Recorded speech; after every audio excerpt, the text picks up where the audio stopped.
Right. Any last minute advice?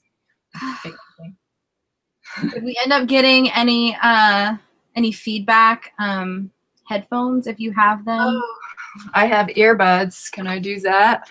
Yeah. Okay. And there we end up getting any mute that over there.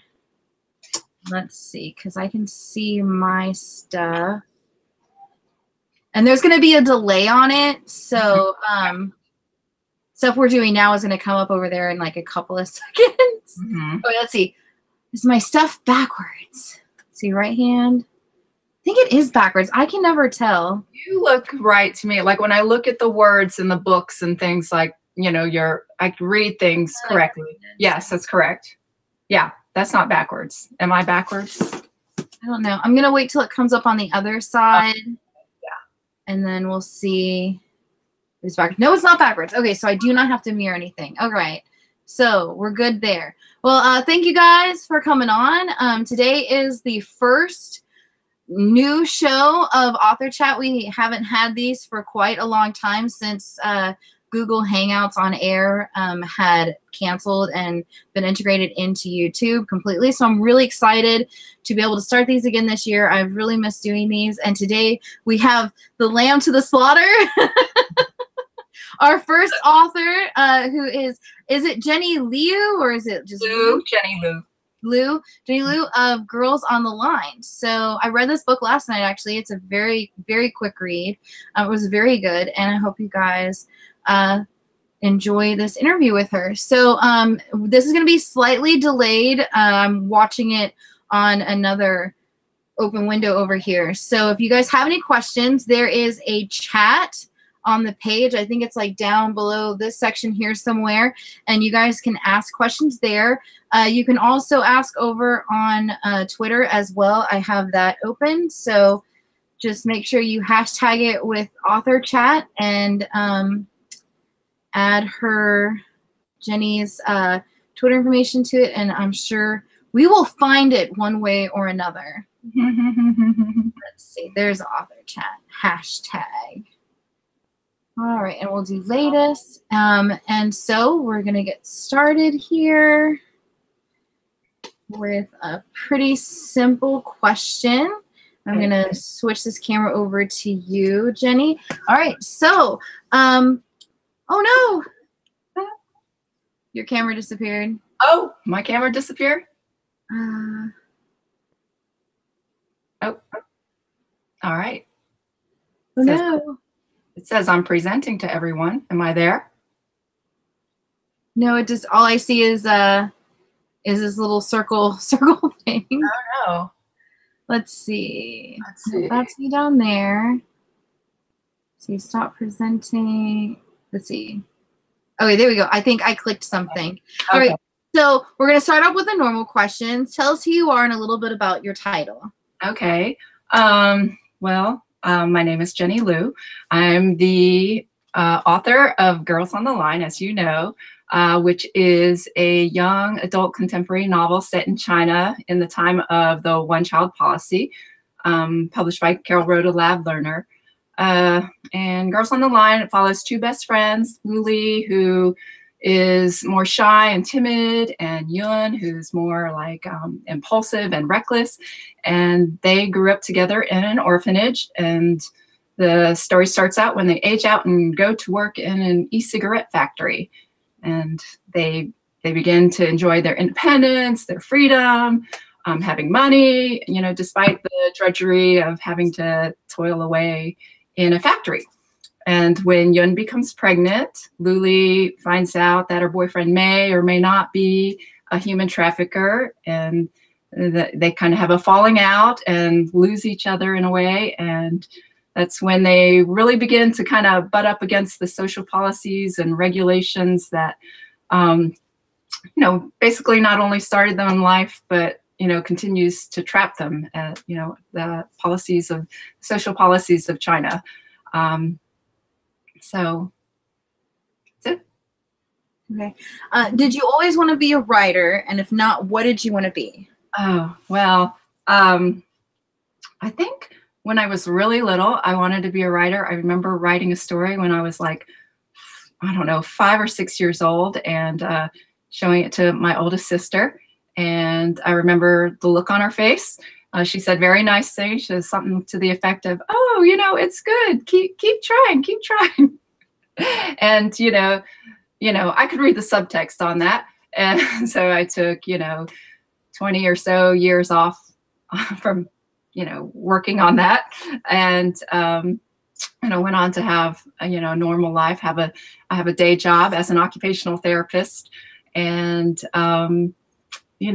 got back into the writing after I kind of got settled in my career, started taking some classes, and I'm a big reader probably first, and then I guess it was always had it in my back of mind that I'd like to try this. I've tried lots of things. That this is it's such a craft. I love it. It's you can never get super good at it, and I don't know what drives me to it, but I just keep doing it.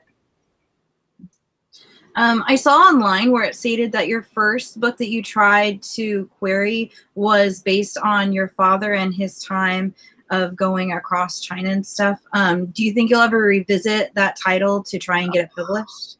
It's such a good story, but I guess it was my training novel.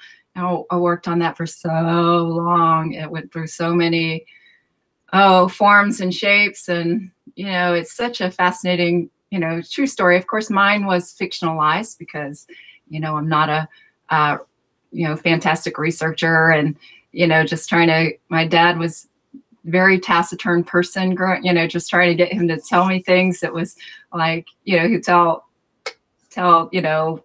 a huge story in like 1 or 2 sentences. I didn't speak Chinese, and his English wasn't super great, so that whole thing. And also he's Chinese. He didn't really talk about his emotions, and so much of writing a novel is about the emotional life of the character. So I don't know if I will go back to that. I think of it, my latest thing is, that would make a great graphic novel, but it through so many forms. I think it's resting right now, so I don't know. We will see, but I know my agent might be a little bit wary of it, and I don't know, maybe after I get a few more under my belt. How long did it take you to publish your first book from start to finish? Okay, well, the book that didn't get published, that I worked on that probably for like 7 or 8 years before I found an agent. And she was working on it, so at least he definitely got me an agent. And then so while I was continuing to work on that with her, going back and forth, I also had started Girls on the Line, and it took me about 2 years to write and find the publisher and all that. So yeah, it's a long, the wheels run slow, I guess, in publishing. And then it took another, maybe it was like 1.5 years to write, and then 1.5 years to 2 years for the publishing cycle to start. Yeah, it's all foggy. I don't know how it happened. After reading Girls on the Line, I have to ask you, why did you decide to write this title in first person and dual point of view? Why did I start to write first person? When did I start to write? I can't remember why I started that. I had a mentor. I don't know. I mean, I like to read novels that are in the first person. I probably started it in third person, but I don't know. It just kind of shaped up that way. It just kind of, I don't know. Like I said, I don't remember how it all happened. The one thing I do remember is that I had written the whole novel through the 2 points of view, but in the past tense. And then that was the first thing the editor, had suggested I change it to,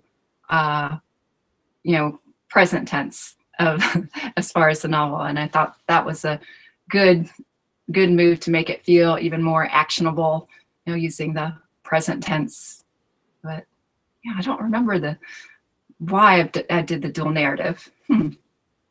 I think reading it last night, I do think that it being in first person really made you feel more integrated into the story instead of, you know, thinking that you're reading something that happened in the past and stuff. So I think that really worked out really well for this specific story, because I don't generally like books in first person. Oh, really?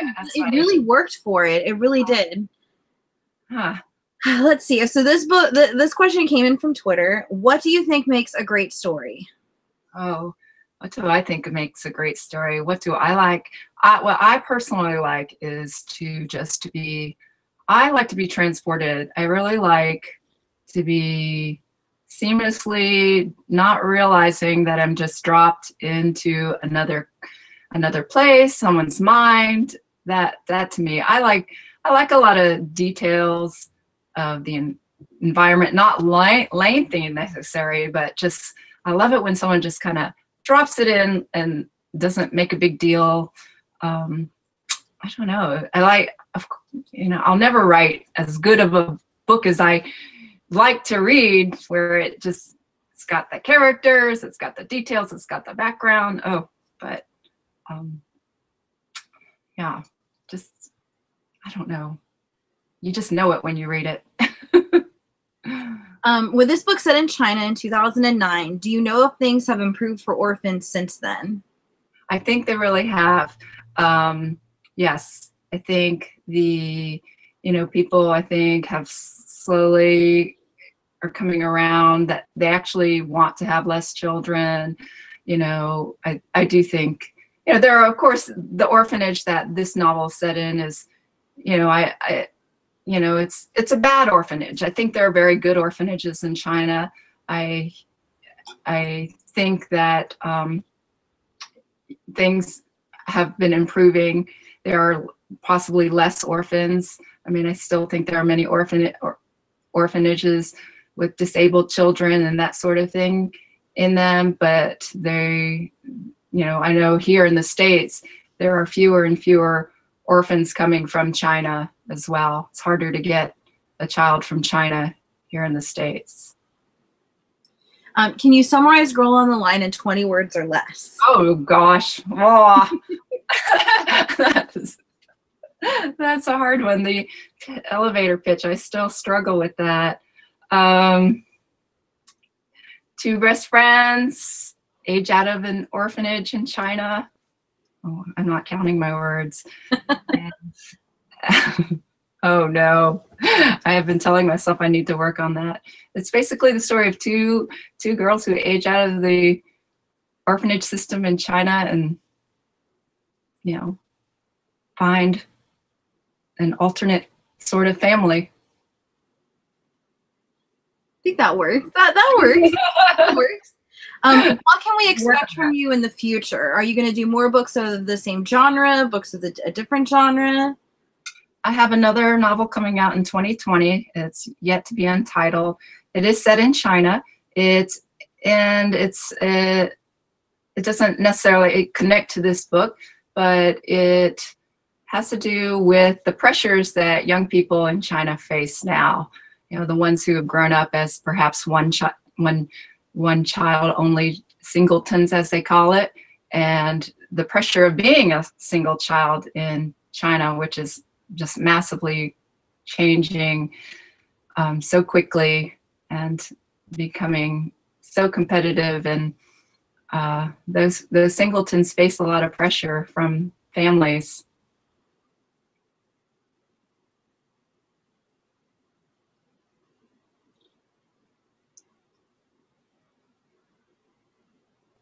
Sorry.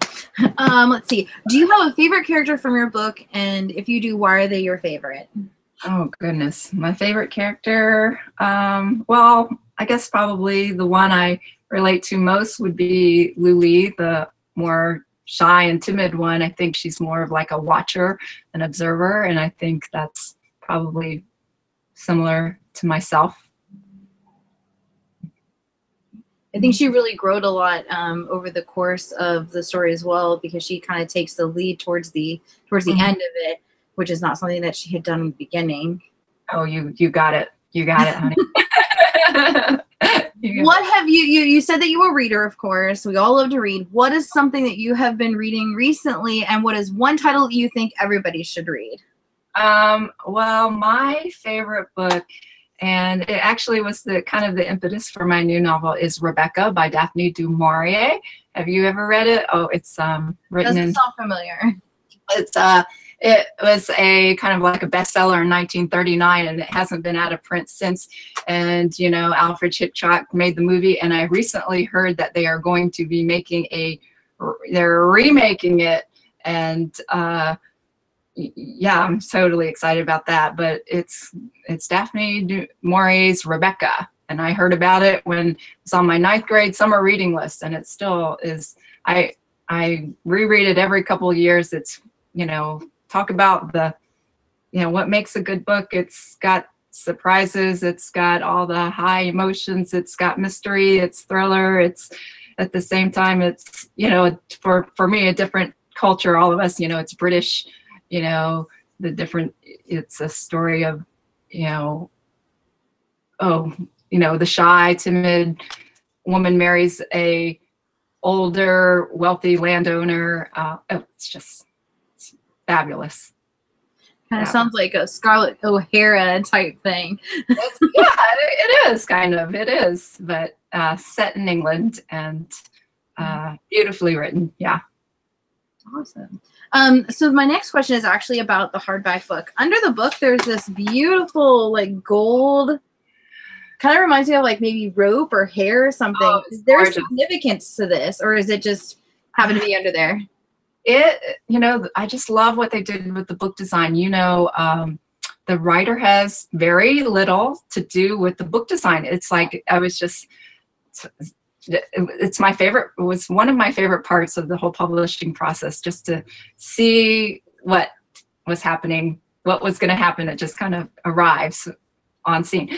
But yeah, you don't have really any say in it. I think the book designer, Emily Harris, she did a beautiful job, and she said something to the effect of, you know, like the front cover, it's got the girls, and you know, I think this kind of symbolizes the path that they face, the line, the challenges that they go through. Something to that effect. But yeah, I noticed like it's not on the back of it. That gold is only on the front. I thought that was a little weird because normally they take it like all the way around unless it's just like a stamp or something. I don't know. So yeah, so pretty. It is pretty. I think it's beautiful.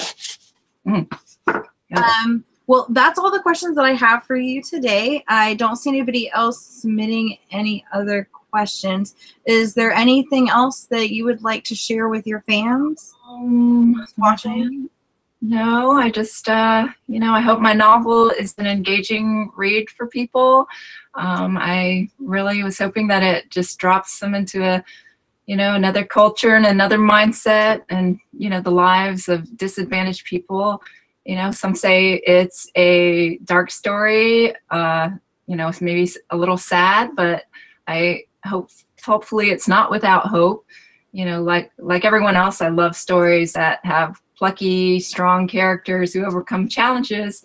But, you know, I wrote Girls on the Line as a realistic novel, and the reality is that, you know, when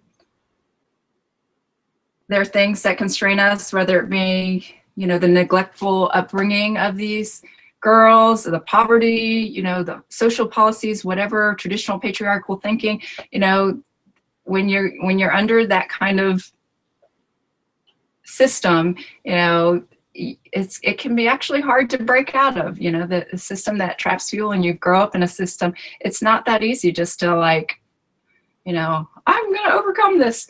So that's why I think that's what makes it a realistic story, as opposed to, you know, the hero, you know, change the world kind of story.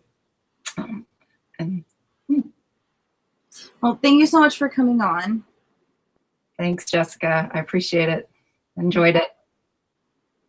I'm gonna do that really quick. Well, guys, make sure you pick up Girls Online where books are sold, and this copy will be up for giveaway. If you guys have any extra questions, please leave them below, and we'll make sure that Jennie answers them down there. And of course, make sure to come back in 2 weeks on February 2nd, where we will be chatting with the author of this amazing series, who is Erin Somerville. I probably butchered her last name, but she is the author of this series, and she will be joining us on February 2nd at 1 o'clock.